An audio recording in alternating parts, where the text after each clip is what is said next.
Hello, everyone. Hello, meditators, as I usually refer to you guys. This time's a little different. We've started a little podcast, and it's normally I'm talking about Vipassana, but here talking about the Satori process. The Satori process is something that I bumped into 3 years ago or so, after being a long-term Vipassana meditator and getting along well with that. I decided to dabble with something different. And yeah, really, it's something similar to Vipassana, but very, very different at the same time.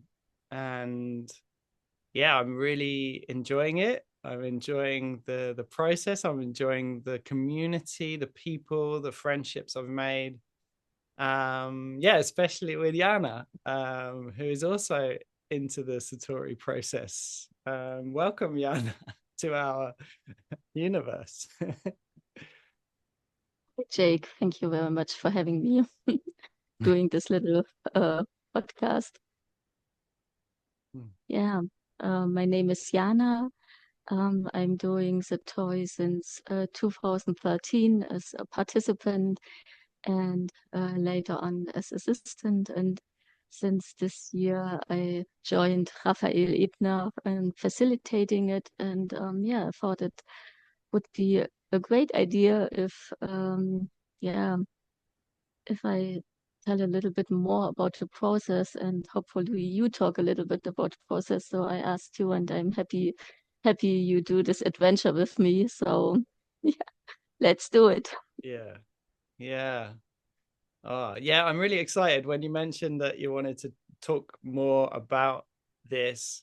I was just like, yes, I love chatting about this stuff. It's the most interesting thing for me to talk about. I mean, yeah, I love talking about self-inquiry, whatever it is, getting into what's going on in your brain and what's going on in life in general, and becoming more and more kind of, yeah, I guess introspective and looking in and looking out. And the Satori process really, yeah, really changed my perspective of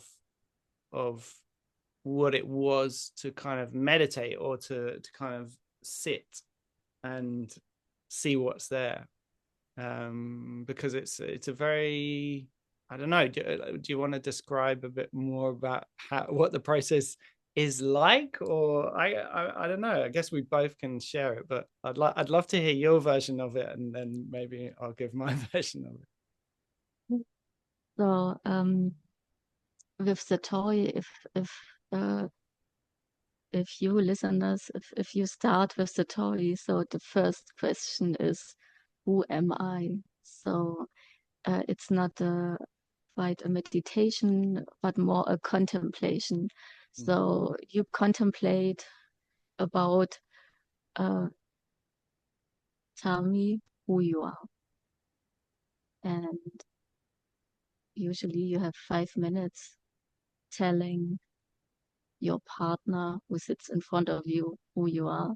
And then the bell rings and the other person answers their question. So there are many questions, but the first is, tell me who you are. And my experience was that at some point it's getting quite frustrating being that old and don't know who I am. So um, the process helps you to get more in touch with yourself, with the inner layers and all all that belongs to you, and also what doesn't in a way. So very exciting question, I think, and very important for each of us.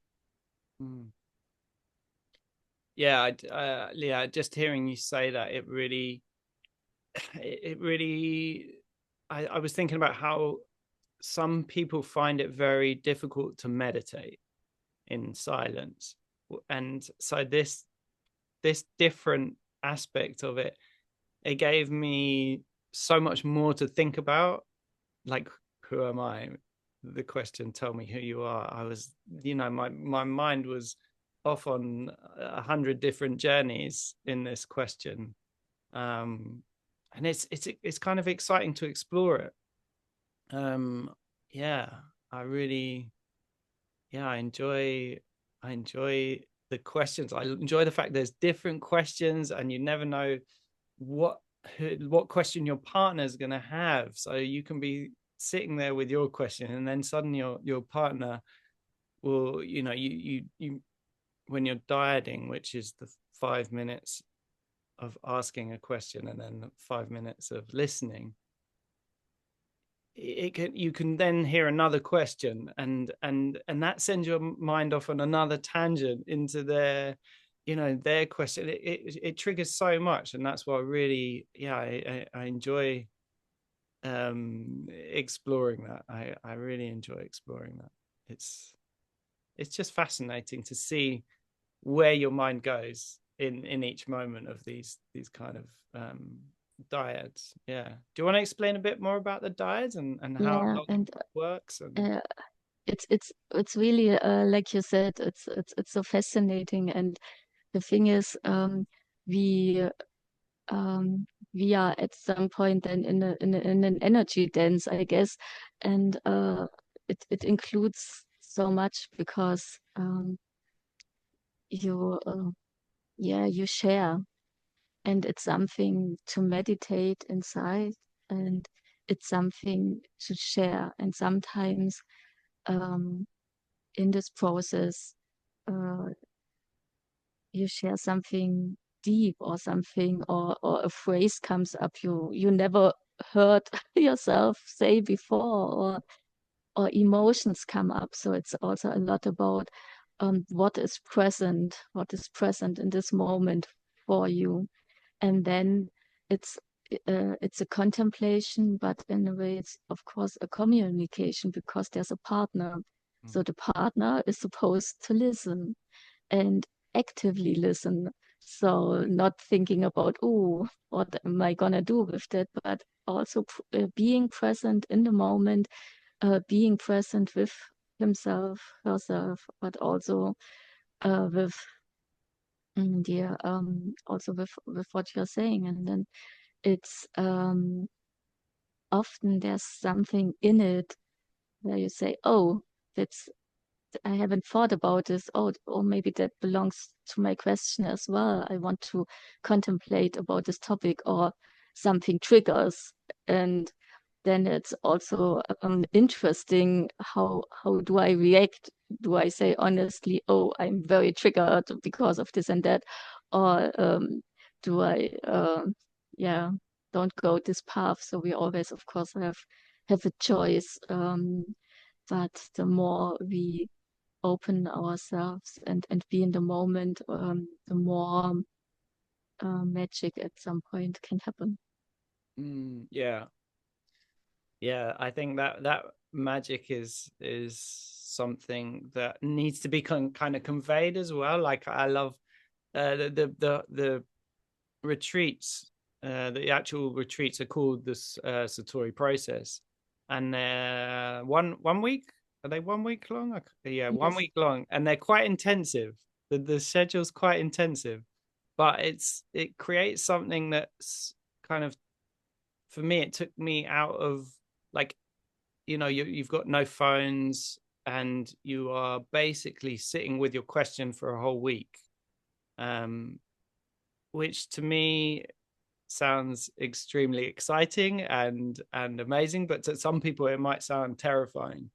Um, and yeah, I yeah,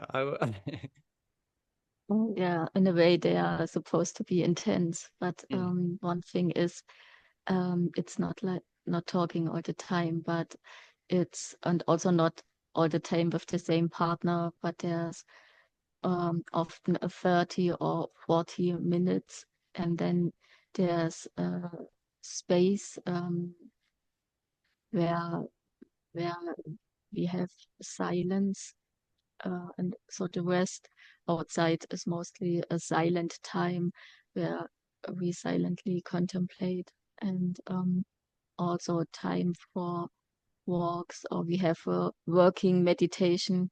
Um, yeah, so where I really love the working meditations as well, because it's also being with a task, but also staying present. So basically, when we come back to this world, kind of all the time is a working meditation in itself. So um, yeah, that's so also I really love the silence in between. I love the journaling.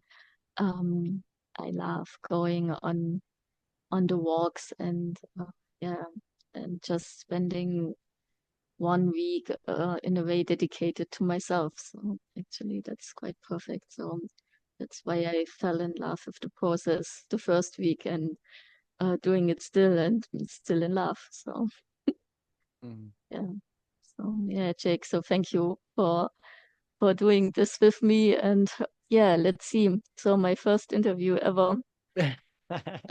Yeah, I mean, it's not an interview. I was thinking I was kind of prompting you, but it's like it's Yeah, yeah, we want to do it more as a podcast together, but I guess but I guess I need some adaptation to that. But yeah, yeah. for now I feel like like an Well, interview.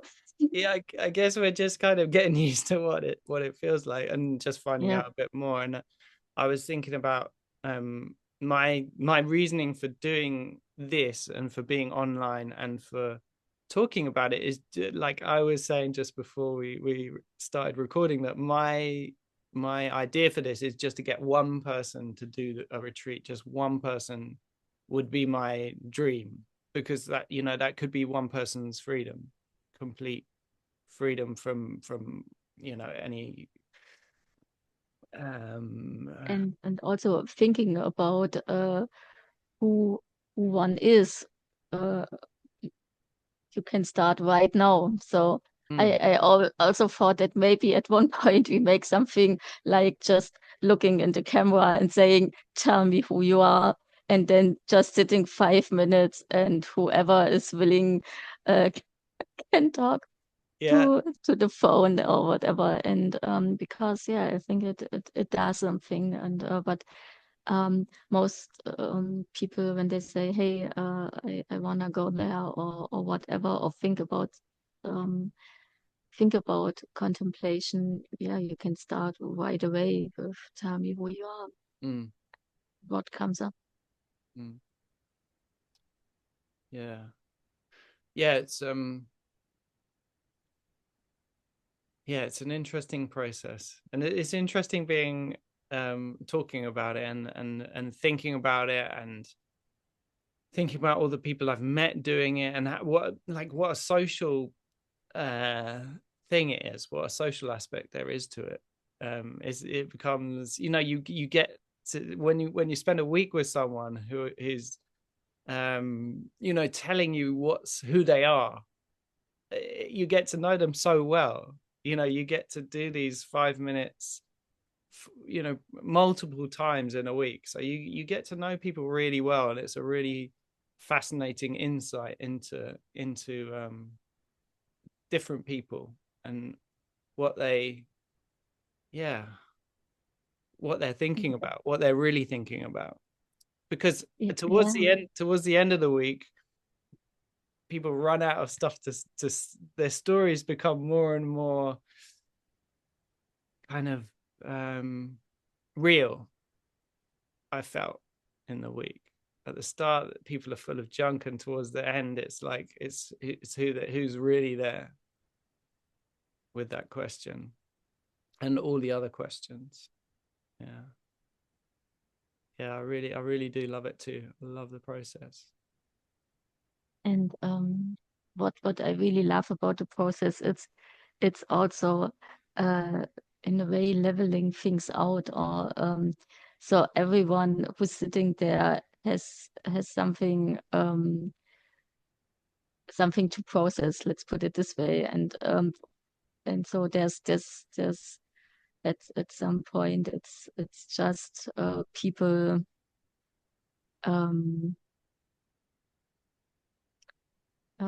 beings being there for each other. And I love that everyone has those 5 minutes. If you're an introvert, if you're an extrovert, if you're for example, with me, I really had to learn to listen. I being honest, talking was easier for me, but listening, deep listening, and Mm, being present with the other. So that was quite amazing. And after the first week, I thought, wow, I've never looked so much in someone else's eyes. So because you're sitting right in front of each other, you are supposed to look each other in the eyes.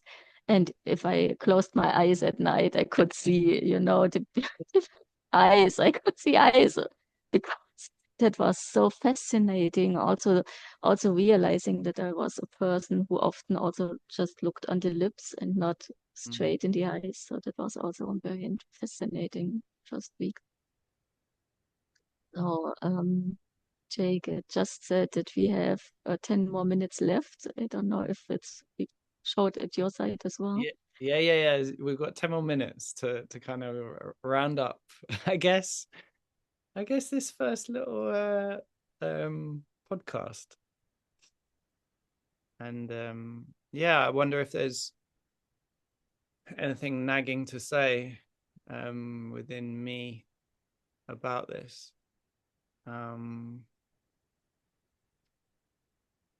I think the looking into someone else's eyes is a really important part of it, and the listening and learning to listen and learning to really listen is such a it's I was 40 odd years old before I learned to look into someone's eyes and to really listen to them. And it's mad to think that I've been going through my life not doing that. It's like, wow, it's a totally different, my life is a totally different experience now because of this, a much richer one, a much more um connected. I feel connected to people more because I'm engaging with them in a way that's, yeah, it feels good, it feels real, and it feels yeah, it feels nice, rather than, like you said, looking at lips or looking away, or yeah, I don't know what it is, but now there's an uncomfortableness. I think I used to be uncomfortable with looking people in the eyes, and I would be like, I guess, yeah, I don't know what the feeling was, but it was like, oh, I don't want to be doing that. And yeah, through this process, it's like, oh wow, this is intense but incredible. And yeah, I think, yeah, there were so many aspects to it that are just really important and really kind of transformative for me. Yeah. For me as well. So I feel more whole and I know myself more. I I'm the lock and the key, so that's always fascinating and it's still fascinating. And I love to jump right in, like into the ocean, into the depths of what's there, what's present. Mm. Yeah. Yeah, I guess going forward we could even put a dyad up of us dyading up here, to Yeah, give an, I'm open to that. I yeah, can yeah, totally imagine that. yeah, we could definitely do that, to give people an idea of what it is, what happens on the retreats and what happens in yeah, in the process. um yeah, it would be fun. It would be fun to see if we could manage it with with yeah, it would be interesting That to know how it would feel to do it being recorded. yeah, and that's one important thing is of course confidentiality. I hope I Mm, said it right. Uh, so if all the participants in this week is say, okay, what's shared in the room will mm, be staying in the room, and of course that's an important part that one can open oneself. So I guess it will be interesting if we record and put it public what's present there. So if yeah, that will definitely be an adventure. So let's see how many we do and if we some online or if we just talk on the meta level will be fun. Yeah. I'd love to do that. I'd love to do that. And yeah, see what we can hold back and what we can let go of in the yeah, onto the internet, into the world. That would be really interesting. How open we can be. Yeah, Mm. yeah, knowing that we might be exposed, completely exposed. Oh, fun. Mm. Well, 4 minutes left. Shall we wrap it up? And yeah, I guess yeah, it was really fun. It was really good fun. I felt a little nervous. And I felt a little yeah, yeah, like now we've got that kind of intro out of the way. I feel like maybe the next one's going to be interesting because we can really get into some stuff. So yeah. Yeah, so I'm happy that you said yes to the idea, and yeah, let's take a look. But it's always also the more authentic. So Mm, this was us jumping in. yeah. So thank you very much for doing that with me together. Yeah. Thanks, Jana. And yeah, see you soon. Thanks for watching, everyone. Let us know what you think. If you want to know more, I'm gonna try and put links and stuff. I might not be so good at that, but we'll try our best. See you soon.